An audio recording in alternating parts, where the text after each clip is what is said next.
Assalamu alaikum and welcome back to Gardens of Jannah. This is the second episode to the series Teaching Strategies of the Prophet.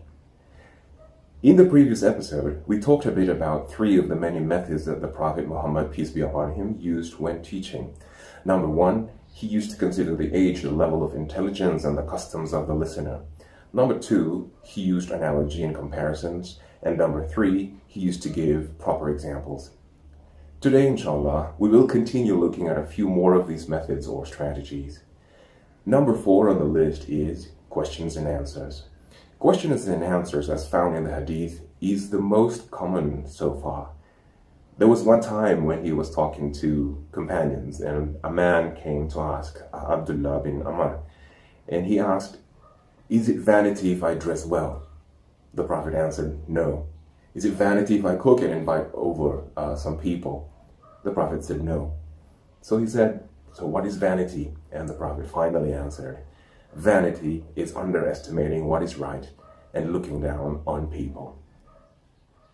Number 5 on the list is he used to answer questions even before they were asked. He was with people and he was explaining that shaitan will come to some of them later. And he will start asking questions like, who created this one? And they will answer. And who created that one? And they will answer. And he will ask more questions until he will come to the question where he would say, then who created Allah? What this example is teaching us is that those questions were not asked at the time the Prophet was speaking, but the Prophet knew that it will happen later. So he did not wait for the people to be bothered by shaitan, to have that kind of problem. But at that time, he wanted to tell them exactly what to do. Number 6 on the list was the Prophet used to answer with more than what was asked. There was a man who asked him if it is okay to make wudu with seawater, and the Prophet said, okay. Not only that, he had the wisdom to say, any animal that comes from the sea and dies from it is also halal to eat. So the wisdom there is, he knew that traveling by sea will take a long time. And the topics, the questions that the people will be asking is not only about wudu, but also later on finding food at sea.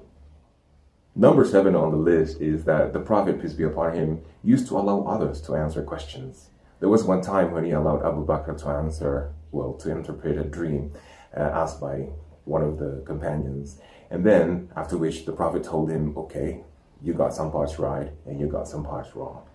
What this is telling us is that allowing learners, allowing students to answer the questions from other learners will give them time to think, will train them into logical thinking, and will give them confidence. Number 8, the Prophet used to turn the questions, even something that seemed to be insignificant, into something more beneficial.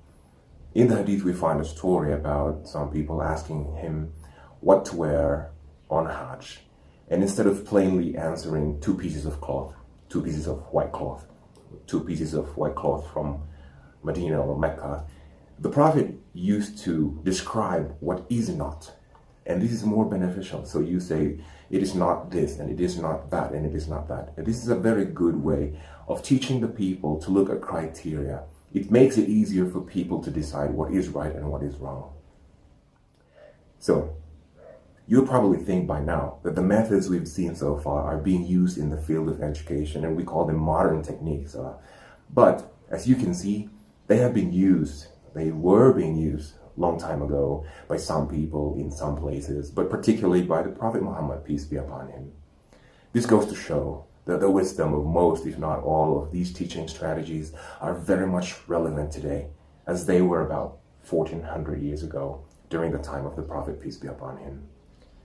That is enough for now, and please join me again next time. Assalamu alaikum wa rahmatullahi wa barakatuh.